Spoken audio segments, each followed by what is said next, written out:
Channel पर जो भी वक्ता ने कहा वो उसकी अपनी राय है, जिसकी पुष्टि नेशन पीपल्स का जो है एजेंडा है जाति उन्मूलन कानून को लेकर। जानना चाहेंगे किन स्तरों पर आपका जो है कि अभियान चल रहा है और आज आप इस बारे में क्या कहेंगे? देखिए, हम लोगों ने सबसे पहले देश के सभी राज्यों के राज्यपालों को जाति उन्मूलन कानून का वहाँ के मुख्यमंत्रियों को निर्देश देने के लिए हमने सभी राज्यपालों को ज्ञापन सौंपा। ज्ञापन सौंपने के बाद पूरे देश में हमारी ये मुहिम चल रही है कास्ट अबोलिशन एक्ट के लिए। तो फिर हमने दिल्ली की सभी 70 विधानसभाओं में नुक्कड़ मीटिंगें की और एक संवाद, जनता के साथ एक संवाद किया। संवाद के बाद भारत की महामहिम राष्ट्रपति महोदया को हमने ज्ञापन सौंपा कि देश के प्रधानमंत्री को निर्देशित करें कि वो भारतीय संसद में जाति उन्मूलन कानून को लेकर आए। उसी कड़ी में हमने दिल्ली के युवाओं छात्रों के साथ एक संवाद का कार्यक्रम रखा, जिसमें दिल्ली के लगभग 120 कॉलेज और दिल्ली की जितनी भी यूनिवर्सिटीज़ हैं, चाहे वो जामिया मिलिया है, चाहे इग्नू है, दिल्ली विश्वविद्यालय है, JNU है, डॉक्टर अंबेडकर यूनिवर्सिटी है, गुरु गोविंद सिंह IP यूनिवर्सिटी है, जितनी भी यूनिवर्सिटीज़ हैं और प्राइवेट इंस्टीट्यूट्स भी हैं बहुत सारे, सभी में हमारी जो छात्र विंग है उसने जाकर संवाद किया है छात्रों के साथ। और छात्रों के साथ संवाद का ये कार्यक्रम मैं सबसे पहले प्रशासनिक तौर पे बधाई देता हूँ, उनको धन्यवाद भी करता हूँ दिल्ली पुलिस का और सारे प्रशासनिक अधिकारियों का, कि जो हमारी छात्र विंग के सदस्य थे उन्होंने सभी कॉलेजों के सामने जाके इस कार्यक्रम को आगे बढ़ाया और उस कार्यक्रम में किसी भी तरह की कोई दिक्कत नहीं आई। और आज 120 कॉलेजों के साथ साथ दिल्ली की सभी प्रतिष्ठित यूनिवर्सिटियों का ये संवाद कार्यक्रम का समापन है, जो हम दिल्ली विश्वविद्यालय के प्रांगण में हम इसके समापन के लिए यहाँ खड़े हैं। साथ साथ इस कार्यक्रम से जो भी आप लोगों ने कवरेज की है, एक बात पूरे देश के सामने आई है कि इस देश का युवा और इस देश के ज़्यादातर जनसंख्या को ये नहीं पता है कि रिजर्वेशन क्या है। ज़्यादातर लोगों को ये लगता है कि रिजर्वेशन अपर कास्ट के खिलाफ एक मुहिम है जो उसके हकों को खाती है, जबकि ये सच्चाई नहीं है। रिजर्वेशन के बारे में पूरे देश में डिबेट होनी चाहिए। रिजर्वेशन रिप्रेजेंटेशन है, ये सोशल रिफॉर्म का कार्यक्रम नहीं है। रिजर्वेशन रिप्रेजेंटेशन है। जो लोग ये कहते हैं कि रिजर्वेशन खत्म कर दिए, तो हम भारत के संविधान के बारे में जब समानता की बात सारे बच्चों ने की, नौजवान बच्चों ने की, तो मैं देश के प्रधानमंत्री जी से ये अनुरोध करता हूं कि देश के सभी विश्वविद्यालयों में इस बारे में सिलेबस तैयार किया जाए कि रिप्रेजेंटेशन किस, ये जो रिजर्वेशन है ये क्यों दिया गया, इसकी डिबेट, कॉन्स्टिट्यूशनल डिबेट, उनको सभी विश्वविद्यालयों के चैप्टर उसमें डाला जाए सिलेबस में, ताकि लोगों को पता चल सके कि रिजर्वेशन कोई इकोनॉमिक रिफॉर्म का इशू नहीं है। मैं आपके सामने एक सवाल करता हूं कि अगर ब्राह्मण जाति के लोग हैं और अगर उनको भी 100% रिजर्वेशन दे दिया जाएगा, तो भी उनकी जाति के लोगों का भला नहीं हो पाएगा। मैं आपके सामने ये बात रखता हूँ, क्योंकि आपने अगर 10 वैकेंसी निकाली है तो 10 परिवार के लोगों को नौकरी मिलेगी और उसके बाद जो बाकी 90 लोग होंगे उनको नौकरी नहीं मिलेगी। अगर आप एक जाति को भी रिजर्वेशन दे दोगे तो उसका भी भला होने वाला नहीं है। रिजर्वेशन जो कॉन्स्टिट्यूशनल मेकर्स और इस देश के जो थिंकर थे, जो थिंक टैंक था, जिस टाइम कॉन्स्टिट्यूशन की डिबेट, कॉन्स्टिट्यूशन मेकिंग बॉडी थी, उसमें डिबेट चली, तो उसमें ये रिप्रेजेंटेशन था कि जो डिप्राइव्ड क्लास है, जो सदियों से जिनको मुख्य धारा में आने का मौका नहीं मिला है, उन लोगों को मेन स्ट्रीम में लाने के लिए, उनका प्रतिनिधित्व दिया गया था। ये कोई रिफॉर्म्स का इशू नहीं है। इकोनॉमिक रिफॉर्म्स के लिए सरकारों ने एजेंडा नहीं बनाया। पिछले 75वीं आज़ादी की हम बात कर रहे हैं, लेकिन सरकार ने अपना इंफ्रास्ट्रक्चर 1950 के कॉन्स्टिट्यूशनल सिस्टम के अकॉर्डिंग हमने एक्सपेंड कहाँ किया, 140 करोड़ लोगों के अकॉर्डिंग। अगर हम 52 करोड़ की आबादी के बाद 140 करोड़ लोग इस देश में हुए हैं, तो हमने अपने सिस्टम का तो एक्सपेंशन किया ही नहीं है। सिस्टम हमने एक्सपेंड नहीं किया और उसकी अपने फेलियर की कमी हम रिजर्वेशन पे थोपते रहे लगातार कि रिजर्वेशन की वजह से बच्चों को अपॉर्चुनिटी नहीं मिल रही है। अगर इस देश की 140 करोड़ जनसंख्या हुई है, तो 140 करोड़ के अनुसार आपने एक्सपेंशन क्यों नहीं किया? ना सिविल सर्विसेज में एक्सपेंशन किया है, ना देश के प्रशासनिक सिस्टम में एक्सपेंशन किया है। और अब जो नई पार्लियामेंट में आप आज 75 साल के बाद 1000 मेंबर ऑफ पार्लियामेंट की बात आप करने लगे हैं जनसंख्या के अनुपात में, तो ये आपकी ड्यूटी बन जाती है कि आप पूरे देश की आबादी के अकॉर्डिंग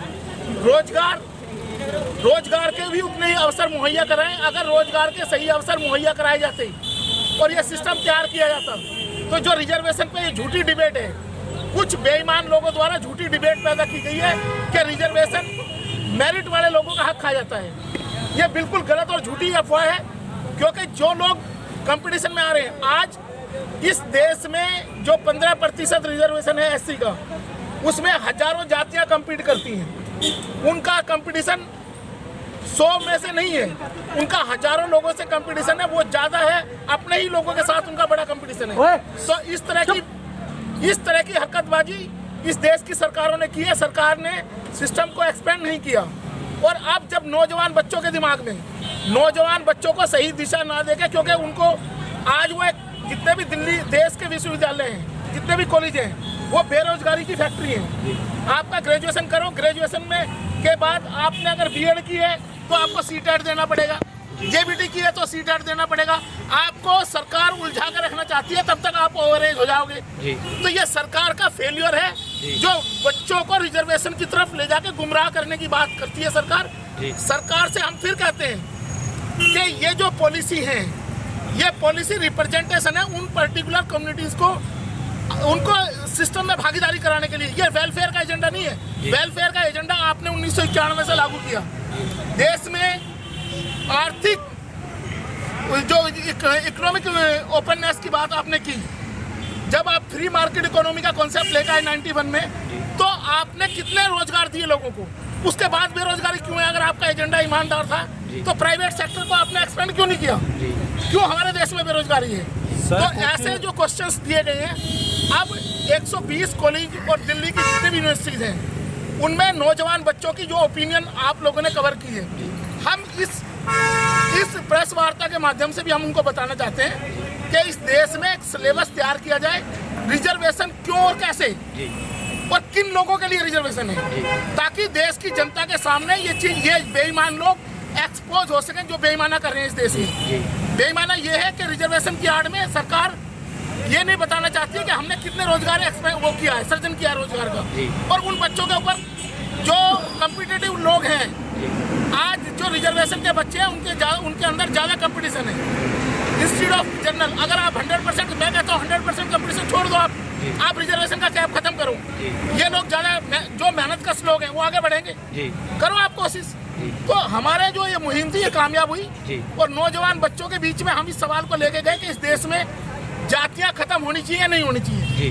तो ये 100% ओपिनियन थी सारे नौजवान बच्चों की, जो स्कूल के स्टूडेंट्स थे उनकी, कि इस देश से जातियों को समाप्त किया जाए। और नौजवान बच्चे चाहते हैं कि इस देश में जातियाँ ना रहें, और जातियाँ अगर नहीं रहेंगी तो ये जो कॉन्सेप्ट हैं, इनके लिए नए पैरामीटर जो ये कहते हैं कि ये आर्थिक आधार पर होना चाहिए।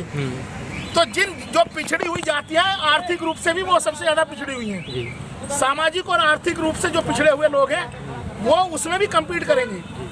आप कर दीजिए, लेकिन करने के लिए आपको अपना दिल बड़ा करना पड़ेगा।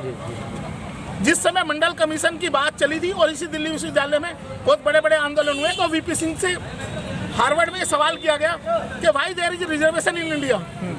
तो उन्होंने कहा वहाँ जाके हार्वर्ड में कि reservation is because our hearts are reserve, if our hearts are not reserve then no question of reservation. तो इस देश की जो बड़ी आबादी है, कुछ बेईमान लोग हैं, उन्होंने सिस्टम पे कब्जा किया हुआ है। वो चाहते हैं कि लोग आपस में लड़ते रहें और इन संसाधनों का बंटवारा आम जनता के बीच में, आम लोगों के बीच में ना हो। तो हम इस कार्यक्रम को, जो हमारा ये छात्र विंग का कार्यक्रम था, ये 100% सक्सेस हुआ है। और इसके लिए मैं आपको भी बधाई देता हूँ, अपनी छात्र विंग के अध्यक्ष को बधाई देता हूँ, और दिल्ली प्रदेश की टीम को भी बधाई देता हूँ, आपकी अपनी पार्टी पीपल्स की, कि जिन्होंने इतना अच्छा कार्यक्रम किया और लोगों के बीच में और छात्रों के बीच में, युवाओं के बीच में अपनी बात पहुँचाई। आगे क्या नीति रहेगी, किस नीति पर काम करना? देखिए, पार्टी का साफ सुथरा एजेंडा है कि हम तब तक फाइट करते रहेंगे जब तक इस देश में कास्ट एबोलिशन एक्ट पार्लियामेंट से पास नहीं हो जाता। राजनीतिक काम चलता रहेगा, लेकिन हमारी डिमांड पहले दिन से, जिस दिन से पार्टी की फॉर्मेशन हुई है, उसी दिन से हम लगातार कास्ट एबोलिशन एक्ट पे काम कर रहे हैं और इसका जो भी सवाल जिसको जो सवाल करेगा उसका हम जवाब देंगे। आप डिबेट आप लाओ तो सही मेन स्ट्रीम में इस इशू को कि कास्ट होनी चाहिए नहीं होनी चाहिए, उसी पे हमने ये कार्यक्रम किए और अब ये राष्ट्रव्यापी आंदोलन बनेगा। सर कुछ राजनीतिक पार्टियां कह रही हैं कि जातीय आधारित जनगणना होनी चाहिए, तो वो उसके और आपका जो पार्टी का कि जातियाँ खत्म होनी, इसके बारे में क्या कहेंगे आप? मेरा ये कहना है कि जब अभी बड़ा लंबी चौड़ी बहस चलती है, जब हम कहते हैं हम भारत के लोग we the people of India, तो we the people of India caste की कहाँ बात है उसमें? पहले सारे भारतीय बन जाओ ना, कास्ट सेंसस की जरूरत ही नहीं पड़ेगी और सारे लोग कंपटीशन में आ जाएंगे। तो आपके हिसाब से हम हमारी कोई जाति, हम सब भारतीय हैं, हमारी एक ही जाति है कि वी आर इंडिया। इनके द्वारा दिल्ली के सभी विश्वविद्यालय महाविद्यालय में कार्यक्रम जातियों को लेके स्टूडेंट, आज की युवा पीढ़ी क्या सोचती है उसको लेके 25 अगस्त से चालू था और उसमें जो एक चीज़ मुख्य चीज़ निकल के आई है कि 99% लोगों का तो मानना है कि जात पात देश से ख़त्म होना चाहिए, ठीक है, लेकिन उसमें से जो एक सवाल होना चाहिए था वो नहीं हुआ और ये होना चाहिए कि रिजर्वेशन की बात तो सब करते हैं कि रिजर्वेशन ख़त्म किया जाए जो जाति के आधार पर है, ठीक है, लेकिन जो एक सवाल होना चाहिए था वो सवाल नहीं हुआ। और आपकी अपनी पार्टी पीपल्स का छात्र संघ का जो कार्यक्रम चल रहा है जाति उन्मूलन को लेकर, जो हम लोग लगातार 6 सालों से काम कर रहे हैं, उससे एक चीज़ निकल के आई है सामने कि लोगों को ये सवाल पूछा जाना चाहिए लोगों द्वारा कि ये जो बच्चे हैं किसी भी स्तर पर अगर ये होता नहीं 80% वाले को 60% वाले की वजह से स्थान नहीं मिला, तो सवाल ये पैदा होता है कि 80% वाले का भी राइट तो बनता है, तो उसके लिए ये आरक्षण जिम्मेदार नहीं है, उसके लिए सरकार जिम्मेदार है कि आपने उतना इंफ्रास्ट्रक्चर नहीं दिया है, उतने स्कूल कॉलेज नहीं दिए हैं, उतने मेडिकल नहीं दिए हैं, उतने ट्रांसपोर्टेशन नहीं दिए हैं। ये सरकार जो है जो लोगों को स्टूडेंट के दिमाग में, सबके दिमाग में जाति को लेकर एक भेद पैदा कर रखी है। अगर आप एम्स जैसे हॉस्पिटल में देखेंगे कि 2-2 साल बाद नंबर मिलता है सर्जरी का और ट्रीटमेंट का 2-2 साल तक का नंबर जाता है, तो सरकार की जिम्मेदारी बनती है कि वहाँ पे इतने फैसिलिटीज़ दी जाए, इतने सारे एम्स, इतने हॉस्पिटल, इतनी सीटें दी जाए, हॉस्पिटल हो या कॉलेज हो या ट्रांसपोर्टेशन हो या वैकेंसी हो, कोई भी सेक्टर है, इतना सारी फैसिलिटीज दी जाए कि सबको अवेलेबल हो। अब आपने सरकार ने क्या किया है कि अपनी जवाबदेही को समाज के ऊपर थोप दिया, समाज में उसके द्वारा ये विखंडन पैदा किया हुआ कि नहीं इसकी वजह से, रिजर्वेशन की वजह से आपका राइट छीना जा रहा है, जबकि ऐसा नहीं है। रिजर्वेशन तो आपका प्रतिनिधित्व की बात है।